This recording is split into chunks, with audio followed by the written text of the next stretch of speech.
บ่ได้เลยหมู่ห้ามห้องเจ็บบ่2 โมงก่อน1 โมงกลางคืนบ่คือตอนเว้นเจ็บ1 โมงกลางคืนเจ็บแห้งนะอ๋อเห็นเป็นคนรถนะเข้ามานี่คนสูงหันสำนักแม่เฒ่าทีบมันนี่มันยีเนี่ยหน้าอกเห็นแล้วมันอัดเด้เห็นมันค่อยห้องคนเลยมันอัดโอ้คืออยู่ค่อยจนห้องเลยจนชอดแจ้งเป็นคนบ่อันมาติงไหมนะโดยนี่ยังขึ้นหนึ่งป้ายแล้วแหละบ่เห็นหน้าช้อนแล้วเป็นชอบแล้วครับอ้าวนี่มันเนียนหายใจบ่ออกแล้วคือไส้นี่มันไปเป็นก้อนฉันนี่มันไปตายอยู่ตามนี่มันไตตามโตเลยมันขึ้นลงโอ้เจ็บนี่มันไม่ได้เจ็บมองเดียวป่ะมันไม่ได้เจ็บมองเดียวมันขึ้นแล้วมันลงถ้ามันลงอยู่พี่ยังคล้ายๆแน่ยังเจ็บตัวบอลนี่ถ้ามันขึ้นนี่มันแลนขึ้นอัดบางหัวใจเลยเ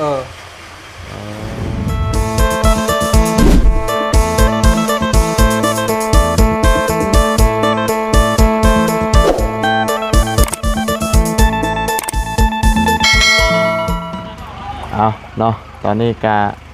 มานั่งอยู่เพื่อนอยู่ซานของทางบอซอนเนาะฝนตกฝนดินบ่หยุดบ่หย่อนพี่น้องเนาะพอดีว่าเมื่อวานนี่เนาะบ่เที่ยงก็ได้เขามามอบผ้ากระจาดให้ทางน้องสาวของแม่น้องเอิงเนาะแล้วพอดี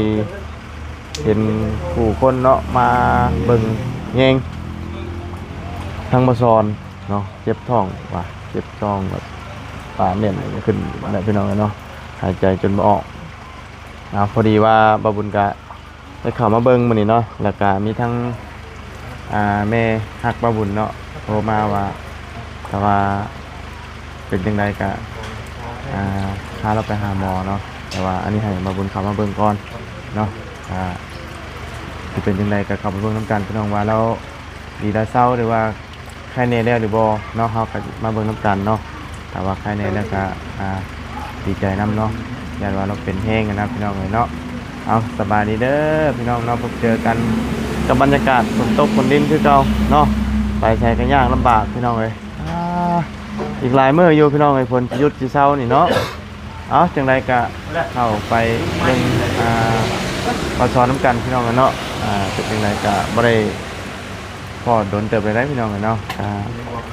สู่ชีวิตก็คือแกกล้วยแกมันเนาะชีวิตจำมันเนาะแกกล้วยขายแกหันแกนี่นะยางบงเนาะ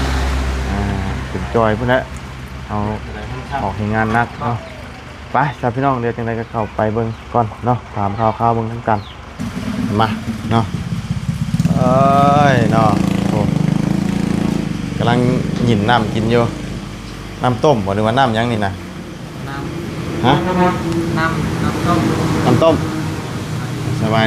ดีเนาะเอานั่งกินน้ำก่อนเอานี่ไม้มึงดูโอ้คือจอยคือชีดแห้งกับบ้านนี่บ่จักมืออะไรเป็นนี่3 มื้อแล้วมื้อที่1มื้อที่3นั่นแหละมันสิเน่าเกือบไปเลยโดยบังพอบมานะเมื่อวานนี่เริ่มเป็นบ่คือว่ามื้อก่อนนั้นเมื่อวานนี่อันเริ่มเป็นแล้วนะ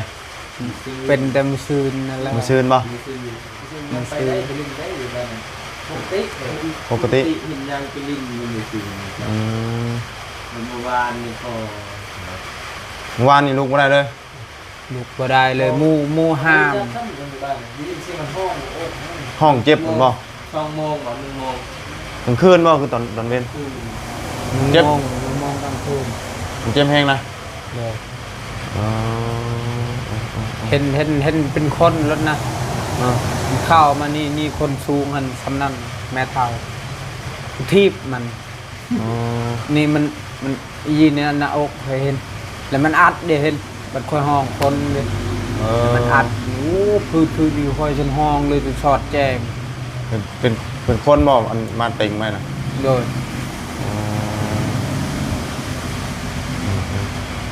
นี่แพ้อ้ายนี่เป่าซอยมันบ่ได้เป่ายางบ่ได้เลยซอย เป่าเมื่อวานนี่บ่คือมื้อนี้ 2 มือนี่แล้ว สองมื้อนี้เนาะ ไปเช้าเลยที่ปฐยมมันเนี่ย อืม ไปวันนี้ก็ยังยี่อยู่หยอกมันนี่ตัดผมแล้วตัดผมใหม่แล้ว เออเอา ครับคือเช้าขอโทษมาเลย แต่ว่าตอนอันนี้ตำอิดไปหาหมอบ่ตอนท่านได้เป่าน่ะ นั้นเตาก็เลยเช้าแล้ว เป่าก็ เออ ไปหาหมอเลยโอ้ยเกินตาย ไปหาหมอเพิ่นว่าได้จะตกไปหาหมอ ก็เห็นเพิ่นว่านั่นน่ะเพิ่นว่าจะเจ็บท้องชื่อ ก็จะเจ็บท้องเนาะ เขาบ่ฮู้เด้วู้นพืชนี่มันบ่ได้เป่าตายแท้ อืม มื้อนี้ยังคืนหนึงไปแล้วแหละบ่เห็นหน้าช้อนแล้ว เป็นศพแล้วครับอ้าวนี่มันเน่น หายใจบ่ออกแล้วคือไส้นี่มันไปเป็นก้อนชั้นนี่มันไปตายอยู่ตามนี่ เอามันไต่ตามประตูเลย มันขึ้นลงโอ้เจ็บนี่ มันบ่ได้เจ็บบ่งเดียวบ่ มันบ่ได้เจ็บมองเดียวมันขึ้นแล้วมันลงถ้ามันลงอยู่พี่ยังคล้ายๆแน่ยังเจ็บแต่บอนนี่ถ้ามันขึ้นนี่มัน แลนขึ้นอัดบางหัวใจเลย เออ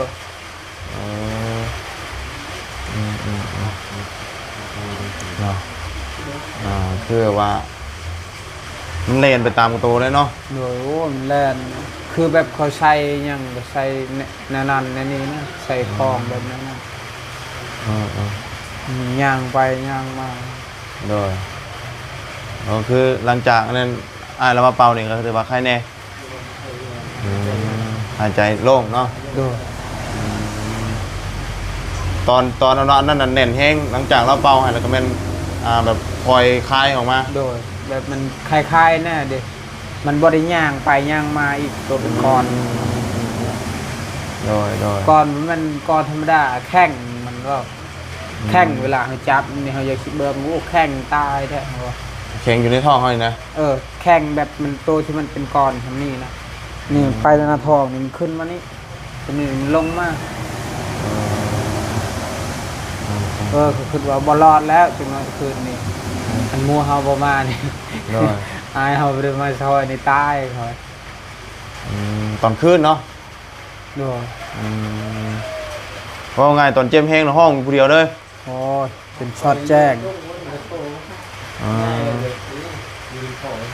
โดย เป็นช็อตแจ้งตายนะ โดย มียาแก้กินข้าวแต่ห้า โดย ไปนี้เราเด้อ สบายดี ไปดีกันเด้อ ถือว่าใครแน่บัดนี้เนาะใครแน่แล้วเจ็บกะบ่ได้อันนั้นปานใด เนี่ย ของเป็นบาทแน่เนาะ เป่า เอา ใบหน้านี้ส่วนลายเฮาสิเอาออกเนาะเอาเป่าแล้วเอาออกแม่นบ่ เดี๋ยว ทำประเภทข ไป องเนาะ ไปห้องหมอแล้วคือเก้าหมอว่าเป็นไข้คือเก้ากันแล้วก็บุ้งว่าจังนั้น มันว่าอะไรเป็นยังไง ไปห้องหมอเพิ่นก็ว่าเจ็บท้องเนาะ นั่นเจ็บท้อง ก็ว่า เฮาก็เห็นเป็นโตเลยเด้อยู่นี่เด้ เจ้าเห็นว่าเป็นโตเข้ามาบ่ แบบเฮาหมอดไฟอยู่นี่เด้เฮาเปิดแต่ไฟข้างหลังเพื่อน เป็นยังเป็นโตนะเพราะหมายมาประทันว่าอีกครั้งนึง พี่ป๊อป ปอบนั่นแหละมันจะปุ่มคอยทีบมันเท่านึง ผู้หญิงบ่ ยิงตัวเตี้ยชั้นนี้นะ แต่ว่าในบ้านนี่มีแม่นบ่ สบายดีเด้อ ทีบมันแล้วมัน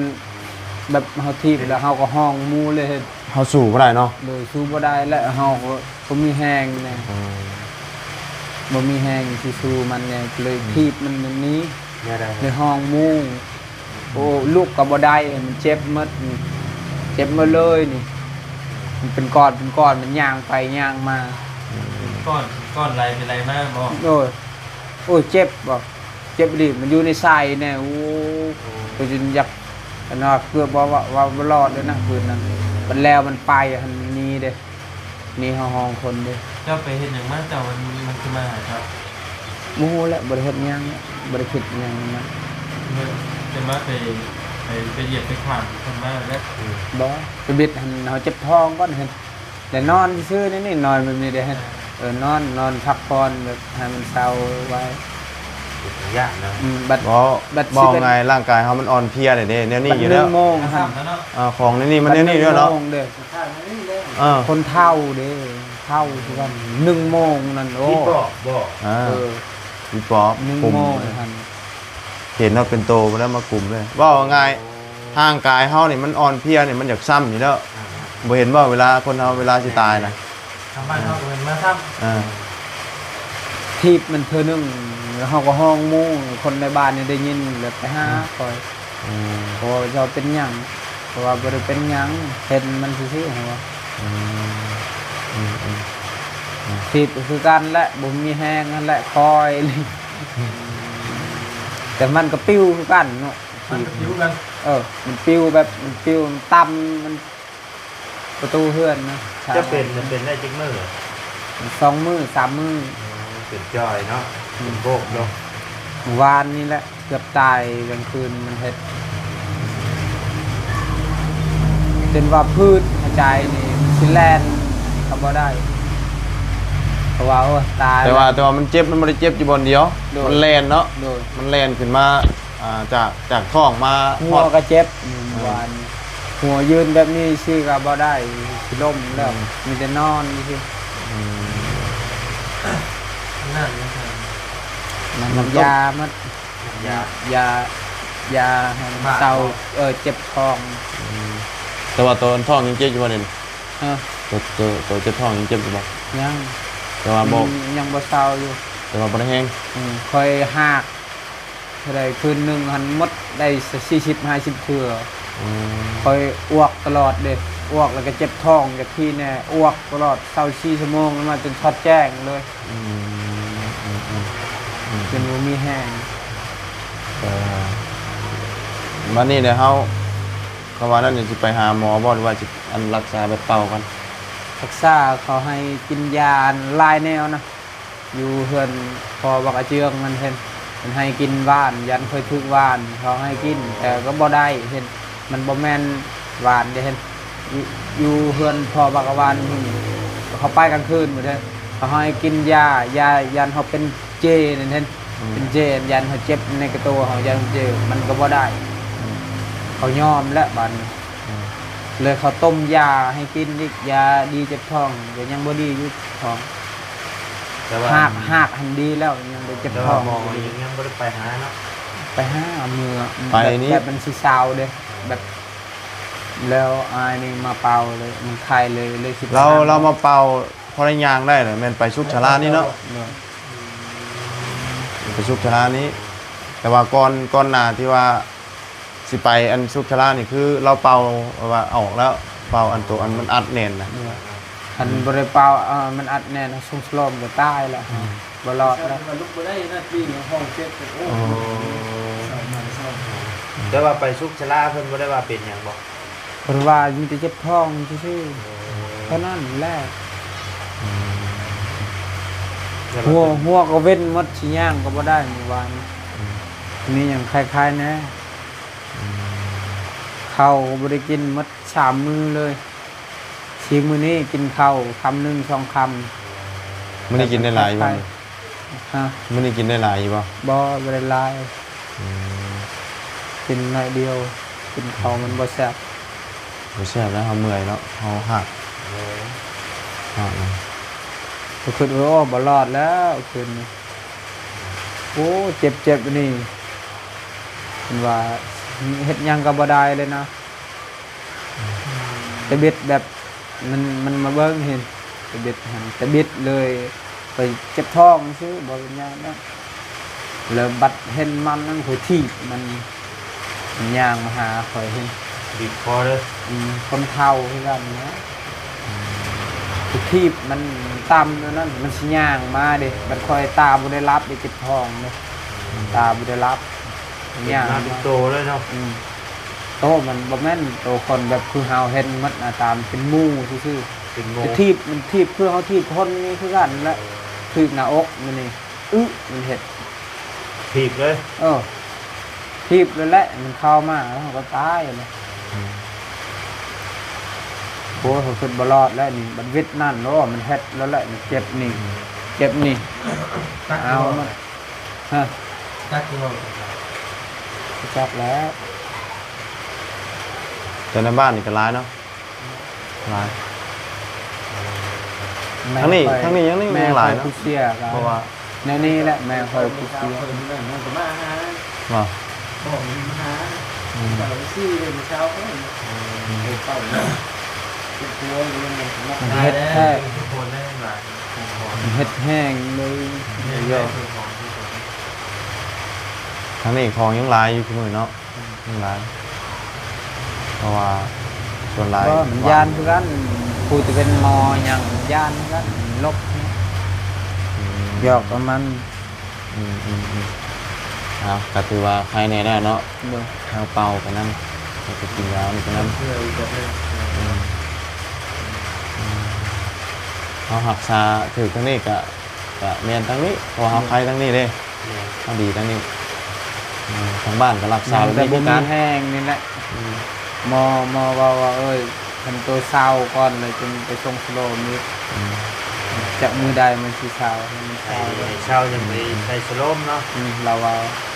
แต่บอกให้ไป คือ ใส่ ใส่ สโล ตัว ม นี้ทั้งหมอเป็นกับโบกล้าใส่ให้เนาะ เด้อมันมัดแห้งเลยเด้อ ย่านมันพิษเลยยันมันพิษกันเลย แต่ว่าเขาว่าไงเขาเสือทั้งนี้เขาก็รักษาทั้งนี้ก่อน เนี่ย เด้อ กับการที่เพิ่นว่ามาคันมาคนถือเครื่องทางเขาไปฉีดยานี่พิษเนาะ เด้อตายแล้ว เผื่อก็ตายด้วยเลย แบบเลือดมันขึ้นมาเลยมันขึ้นตามไตเลย คือว่าแล้วก็มันเมนทั้งนี้น่ะไปทั้งนั้นน่ะเป็นพิษหรือเปล่า เนี่ยตามเพื่อนบ้ามานะอะไรยิ่งใหญ่เพื่อนบ้ามา อะไรขึ้นไหนอ่ะหน่อย ฮะบ้านข่อยกับบ้านเจ้าแต่ว่าหนังนะโบนี้เนาะข่อยกับโบหูนะเพื่อน มีเบิดอยู่บ้านไหนก็มีเนาะ มีแต่มีเมื่อ บ่มีบ้านไหนสิบ่มี บ่มี โดยคนมาลงกลุ่มกันหลายเนาะ มีหมดบางเทื่อก็รุ่นแบบบ่อยากออกหน้าออกตาก็ซื้อแบบชิ้นงัวชิ้นหยังเห็นดิบนะไปกินอยู่เฮือนเองก็มีหมดนะเขาไปอยากออกหูออกตาเด้เห็นว่าโอ้แต่เพื่อนเขาห่างเขามีแล้วเห็นไปซื้อชิ้นมากินเองก็ได้แต่ผู้ที่บ่มีก็เขาเอากินคนนี่แหละ เวลานั่งนะนี่กับบริเจ็บแต่บอก บริเจ็บเมื่อวานนี่นั่งแบบนี้โอ้คือมันสิหักหมดเลยอยู่ตัวแบบมันจะยังนะอันนี้ก็เจ็บหมดนี่มันเจ็บหมด ขาจนรีบลงเนาะ มันรูดลงเด้ เพราะตอนเจ้าบ่ได้เป็นหยังบ่ได้ลงแห้งปานนี้ติ บ่ได้ยอม บ่ได้จอยปานนี้ติเพราะก่อนสิเจ็บท้องอ่ะนะก่อนสิเป็นนี่บ่ได้จอยปานนี้ติ ไม่เดียวแล้วมันเป็นเจ็บนี่นะตัวเป็นส่วนการพิษ มากนั่นเนาะ บ่คำเฮาเจ็บท้องนี่ลงไว้นะลงไว้เฮาบ่ได้นอน ลงไว้ได้เฉพาะหน้าตาลงไว้หนึ่ง มีแต่เจ็บท้องสื่อใช้เนี่ยมีภาคหมดคืนเลยจนสอดแจ้ง เฮาบ่ได้นอนเด้ อืม ลงไว้เฮาบ่ได้นอนทำได้นอนน่ะบ่ลงปานใด อ้วกตลอดเลย ไข่เทียน เนาะ ไข่เทียนเนาะ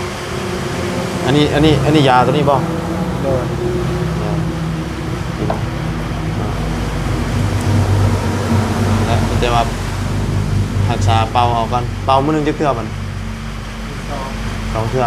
มื้อนี้หักก็ได้เทื่อนึงแมลงอีกเนาะ เจ้าก็มานอนเผาอยู่นี่เลยบอก หมูกระ ทาง เตง บอกลานได้บอกเจ้าคนบ้านไหนจ้ะ อืม หมู่กันเด้คนผู้อื่นมันยากแล้วไปสิไป เฮียน ไป เป่า เป่าแบบนี้นะไปซอยเฮานั่น ส่วนนายหมอเป่ายังหนุ่มยังแน่นนี่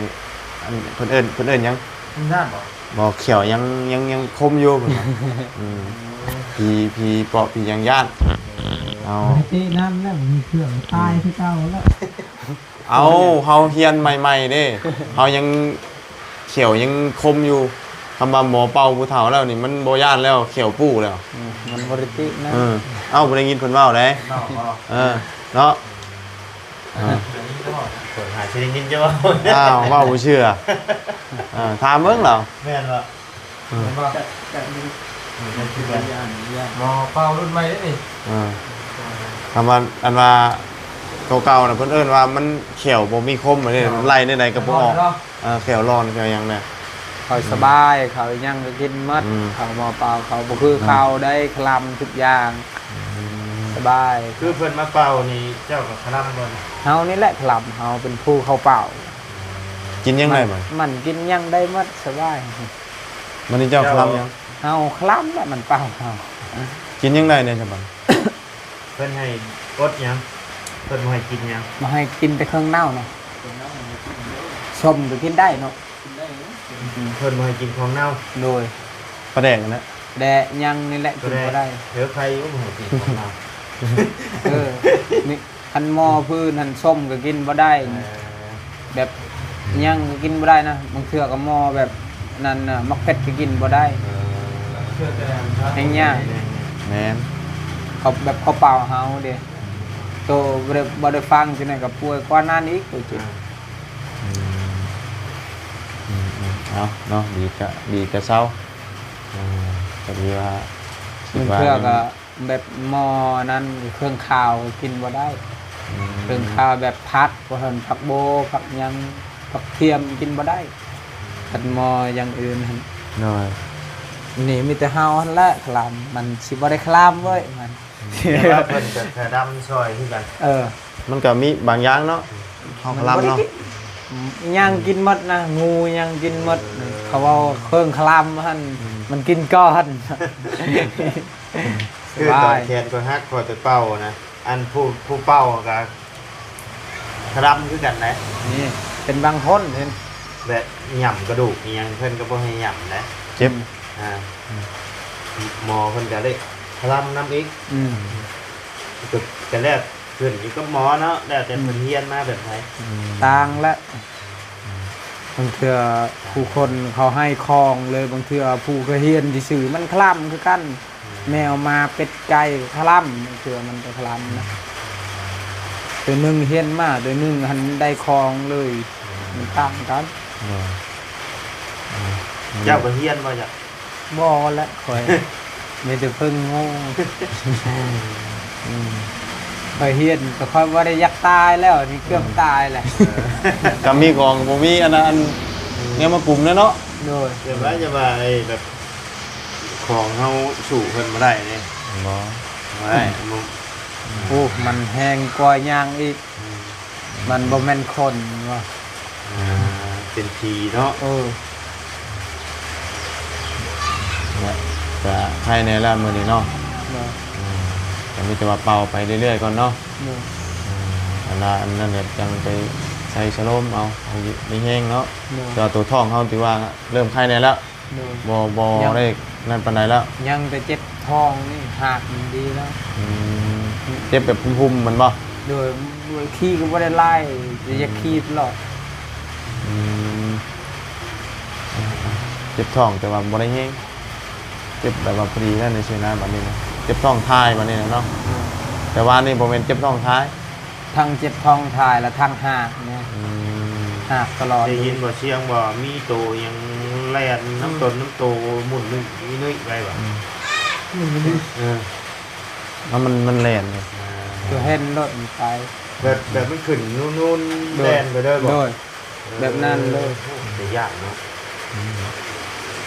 ก่อนเคยเห็นแต่ในหนังแม่พอด ตัวจริงมันก็มีมันเพื่อกว่านั้นก็มี แล้วเอาเนาะก็เศร้าไว้เนาะ เลย คำว่านั่นก็ ไปหาหมอทำมาในกันเนาะแต่ว่าอันนี้คือเอาทั้งนี้ก่อนเป่าทั้งนี้ก่อนเนาะ เนาะ เพราะว่าทั้งนี้ก็เริ่มดีขึ้นเรื่อยๆเนาะมีแต่เขากินตัวอันนี้พวกอันยาดีเจ็บท้องนี่ก็เศร้าแล้ว เลย กินข้าวกินน้ำลงไปก็ได้เป็นเรื่องรายได้หรือว่าไข้แน่แล้วเนาะ เลย แต่ว่าสิหักษาทางเป่าด้านเป่าไปก่อนเพราะว่าทำแบบผีเข่าเนาะผีปอบมากุมเนาะเลยเฮ็ดให้เมื่อยตัวนี้กระแมนเจ็บท้องกระแมนเนาะ เลย ไปทั้งหมอเพิ่นก็สิบอกว่านี่นั่นนึงทางนี้เพิ่นก็สิบอกนั่นนึง ติดท้องมันก็กระเพาะเลยนะ มัน กระเพาะอักเสบ เฮียนมาคนละอย่างเด้หมอมันก็มีหลายอย่างเนาะหมอผ่าตัดก็ต่างหากหมอเป่าก็ต่างหากหมอแค้นก็ต่างหากหมอลำก็ต่างหาก เจะหมอยังจะ ฮะหมอกินข่อยนะ หมอลำ หมอ มัน ให้ ห้า กินกล้วย เอ วะ อ หมอเป่ามันเจ้าบ่ได้ มีหลายหมอ ลำมันได้หมอเป่ามันหมอลำบ่ได้ เนาะ เปลี่ยนกันเจ้าเป็นหมอเป่าเจ้าต้องเป่าเจ้าเป็นหมอลำเจ้าต้องหมอล หมอแค้นหมอเหยาโอ้เพิ่นมาเวลาเพิ่นเหยาคนนี่เพิ่นร้องเด็ดโอ้คนจริงลูกบักบ้าเลย เนาะ เป็นเพิ่นมาไอเหยาเขาไม่เท่าในเฮือน นี่นะนี่อันนี้คือตัวเฮาถอดออกมาแล้วบ่นี่นะ ำโดย ฮะ โดย อันนี้เป็นตัวที่ว่าเฮา